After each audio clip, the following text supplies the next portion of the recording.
맞습니다. 안녕하세요. 아유, 반갑습니다. 이쪽 저희가 해산하면 꽃이 올라오고.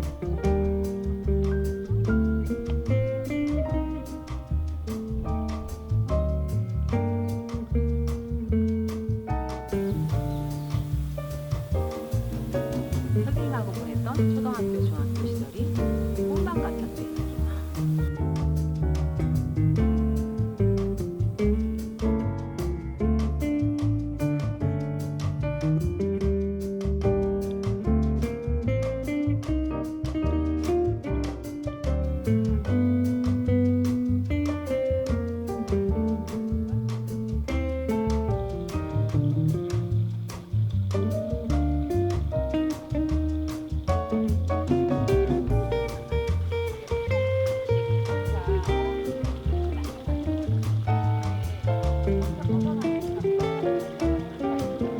네, 선생님 책 이름이 시간을 파는 상점이잖아요. 제가 중학교 때 이걸 딱 봤을 때 시간을 판다라는 개념이 정말 어색하고 뭐지 싶어서 이 책을 읽게 됐거든요. 그래서 혹시 시간을 파는 상점을 만드신 배경이 있을까요? 이 책이 조금 그래도 인기를 좀 얻고 많은 독자분들이 이제 호기심을 갖게 된 이유 중에 하나는 뭐냐면 시간이라는 추상적인 개념을 판다라는 구체적인 걸, 그 다음에 거기 옆에다가 더 구체적인 거, 상점. 생각에 시간은 추상적이라서 사고 팔 수 없다라고 했는데 판다고 했기 때문에 그런 거에 대한 우리 혜진이처럼 그런 생각을 많이 갖게 했다고 이야기를 하는데, 사실은 이 책을 쓰게 된 거는 청소년들의 자살 때문이기도 해. 처음 출발이. 왜 그러냐면 2010년도 선생님이 2011년도에 이 책을 구상하게 됐는데 우리나라에 그때 상당히 많은 청소년 친구들이 매일매일 하루에 한 명씩 죽는 뉴스가 올라왔었어. 근데 그걸 보는 그 입장에서 너무너무 내가 마음이 아팠던 이유 중에 하나는 뭐냐면 당시에 내가 고1의 아들과 고3의 딸을 키우고 있었기 때문인데 그 죽음 소식이 마치 내 아이들이 어떤 선택을 한 것 같은 느낌. 애가 너무 아파서 견딜 수가 없는 거야. 그래서 뭘까? 도대체가 100년의 시간을 두고 버리고 가는 이유는 뭐지? 라는 근본적인 질문을 하게 됐어. 그러면서 이들의 그 죽음의 이유는 여러 가지겠지만 공통점은 하나 있을 수도 있겠다라는 생각이 들었는데 파헤쳐 보니까 시간 때문에 죽는 거더라고. 내가 헤아려 보니까 그 죽음의 이유를. 그러면 이 책을 쓰게 되신 구체적인 사건이나 책을 쓰면서 겪었던 과정을 저희가 알 수 있을까요? 선생님은 책 쓰기 전에 구상을 하는 단계에서 창작 노트를 한 권을 거의 쓰거든? 네. 책의 두께만큼의 창작 노트 한 권이 이렇게 나오게 돼. 그래서 시간을 파는 상점은 구상 시간이 1년 정도 걸린 것 같아. 그래서 그 창작 노트에다 이렇게 쓰게 되는데 이 소설을 시간에 대한 이야기를 정말 써보자라고 했을 때는 구체적인 정말 사건이 있었지. 내 생활 속에서, 내 주변에서.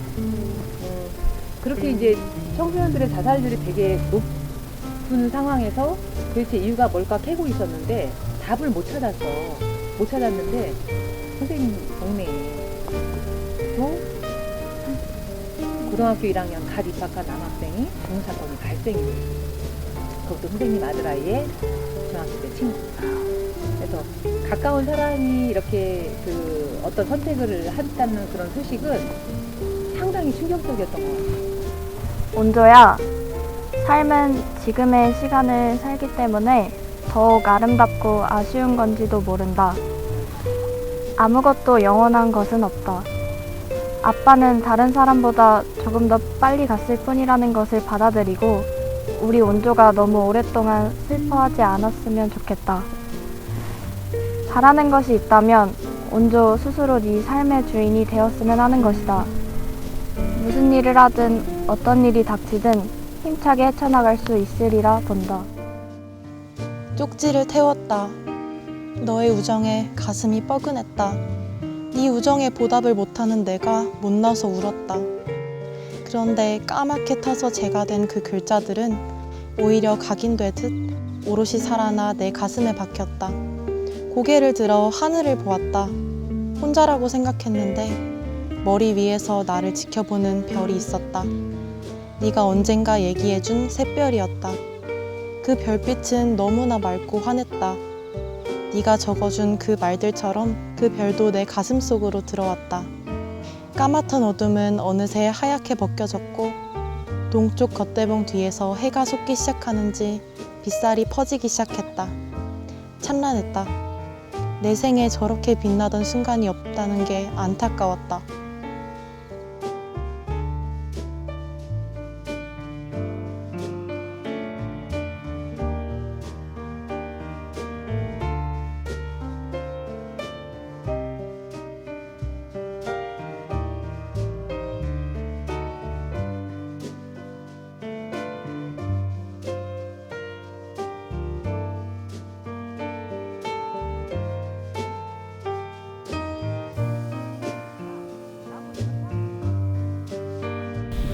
나무 데크 위로 천천히 걸었다. 저기 호수 위로 시간의 무늬가 반짝거린다.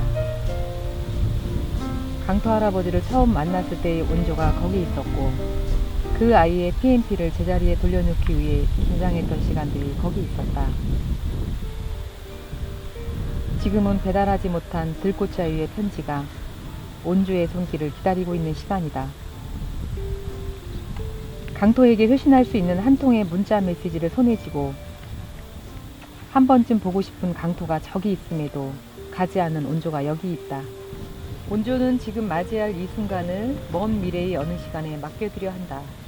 시간이라는 것이 지금의 이 상황을 어떻게 변모시킬지 궁금하다. 시간은 지금을 어디로 데려갈지 모른다. 분명한 것은 지금의 이 순간을 또 다른 어딘가로 안내해준다는 것이다. 스스로가 그 시간을 놓지 않는다면. 온주는 기꺼이 앞에 놓여있는 다채로운 빛깔을 향해 뚜벅뚜벅 걸어가리라 생각한다. 오후 햇살에 호수의 물비늘이 눈부시도록 찰랑대고 있다. 선생님, 근데 여기 어디예요? 여기는 그 시간을 파는 상점에 그 물건을 훔쳤던 친구가 극단적인 선택을 하려고 하다가 자기한테 용기를 좀 줘봐야 되겠다 스스로 그렇게 해서 여행을 떠나잖아. 떠나기 직전에 그 뭔가 살아봐야 되겠다 희망을 얻게 된 장소이기도 한데 그 친구가 희망을 얻게 된 거는 겉대산에서 떠오르는 새벽 빛이었었어. 그래서 자기한테도 이렇게 힘찬 그 어떤 용기와 기회를 주고 싶다라는 생각을 하게 됐던 곳이었거든. 그곳으로 배경을 잡은 곳이 바로 여기 겉대산. 여기가 이 겉대봉에서 청주에서 보면 겉대봉에서 해가 떠오르거든.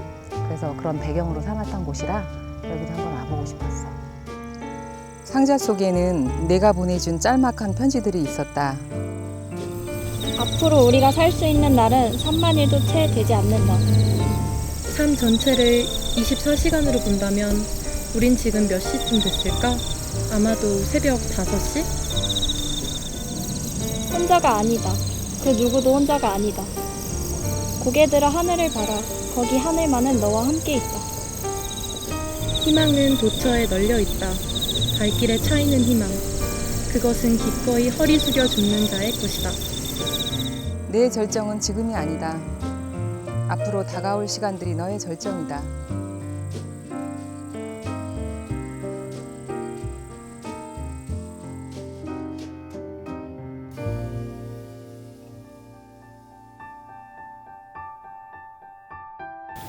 얼굴에 가래 섞인 누런 침을 맞아본 적 있니? 후미진 학교 담벼락 밑에서 여러 명에게 맞아본 적 있니? 쓰레기통을 뒤집어 써본 적이 있니? 잘 알고 지내던 아이들에게 그 앞에 서 있는 것만으로도 미안하다고 빌어본 적 있니?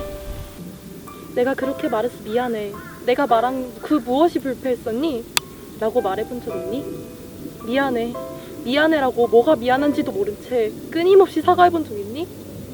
내 존재가 너무 거추장스러워서 없애버리려고 한 적 있었니? 내가 나를 스스로 사라지게 하려고 뭔가를 해본 적 있니? 살아있는 게 매분 매초 견딜 수 없을 정도로 숨막혀본 적 있니? 견딜 수 없는 걸 경험해본 적 있니?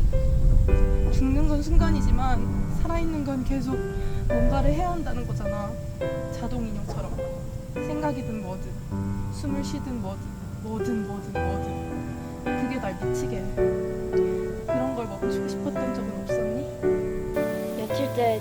돌아오지 않는 엄마를 기다려본 적 있니? 엄마가 이복 동생인 보라를 언젠가는 데려갈지도 몰라. 아버지가 남겨준 이 집을 지금의 엄마가 처분할지도 모르고. 그러면 거리에 버려질 수도 있어. 나는 모든 나쁜 가능성을 날마다 생각해. 그리고 날마다 아주 작은 징조에 희망을 걸기도 해. 햇살에도, 나무에도, 바람에도, 비에도, 구름에도, 커피향에도, 밀크티에도, 우체통에도, 박물다리에도, 두루네에도, 아저씨에게도, 그리고 너에게도. 생각보다 일찌감치 독립할지도 모르겠다. 난 살고 싶다. 그게 매 순간 간절했다. 엄마가 죽었을 때도, 아버지가 죽었을 때도. 미안하게도 난 살고 싶다.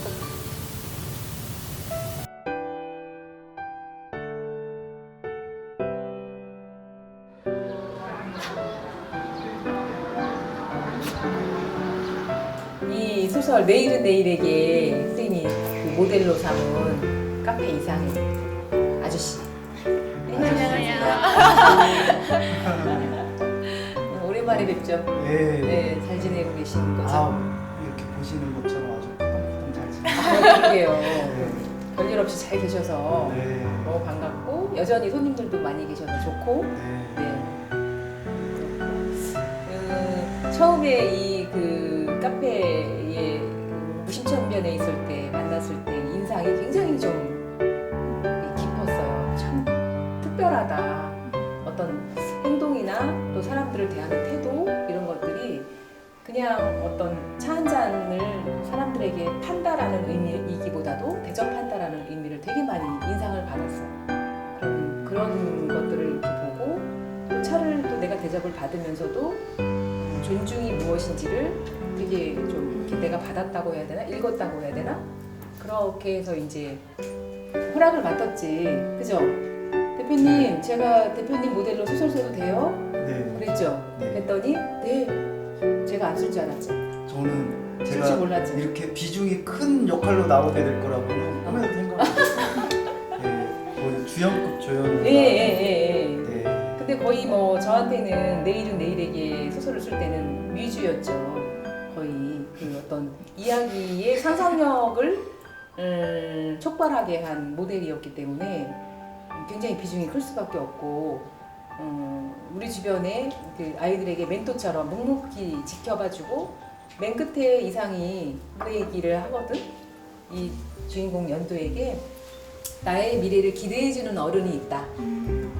그런 어른 하나 있는 것만으로도 나는 살아갈 힘이 생긴다 이런 얘기를 하거든. 그래서 그런 이야기를 충분히 나올 수 있는 그런 분위기를 갖고 있었기 때문에 이제 하게 됐지.